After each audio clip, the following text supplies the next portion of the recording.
अस्सलाम वालेकुम। आज एक बहुत ही दिलचस्प सवाल पर बात करते हैं कि आखिर बच्चे ज़बान सीखते कैसे हैं।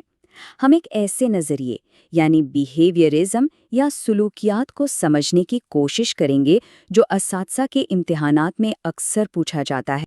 तो चलें सीधा एक क्लासिक इम्तिहानी सवाल से ही शुरू करते हैं।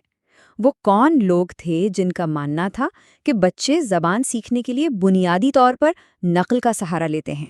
इस सवाल का जवाब बिहेवियरिज्म यानी सुलूकियत के नज़रिए में छुपा है, जिसे स्किनर और पॉवलव जैसे माहिर नफ्सियात ने पेश किया था।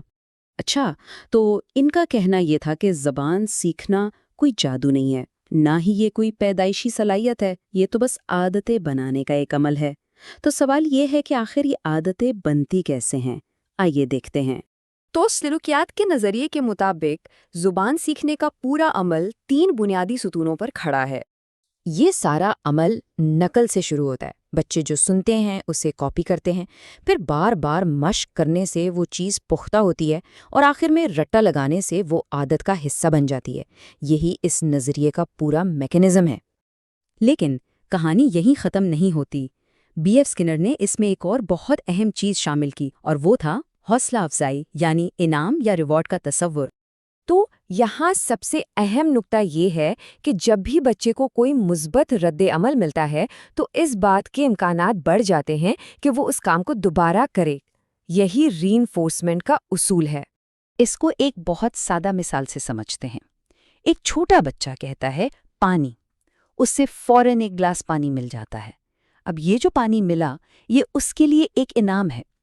इससे उसके दिमाग में पानी बोलने और पानी मिलने का ताल्लुक मजबूत हो जाता है और वो अगली बार फिर यही लफ्ज़ इस्तेमाल करे। अच्छा, अब एक बहुत ही अहम नुक्ते की तरफ आते हैं।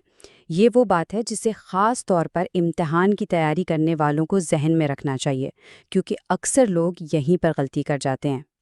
देखिए, अगर इम्तिहान में सवाल स्कैनर के नज़रिए के बारे में हो तो नकल और रटना बिल्कुल सही जवाब हैं। लेकिन, और ये बहुत बड़ा लेकिन है, अगर सवाल आज के जदीद तदरीसी तरीक़ों के बारे में हो तो यही अल्फाज मनफी माने जाते हैं। आज की तालीम में इनसे बचने की कोशिश की जाती है। तो क्या सलूकियात के इस नज़रिए को सबने मान लिया? जी नहीं, बिल्कुल नहीं। इस पर एक बहुत बड़ी बहस शुरू हुई और इस नज़रिए के सबसे बड़े नाक़िद थे मशहूर माहिर लिसानियात नोम चॉम्स्की। इन दोनों नज़रियात में ज़मीन आसमान का फ़र्क है।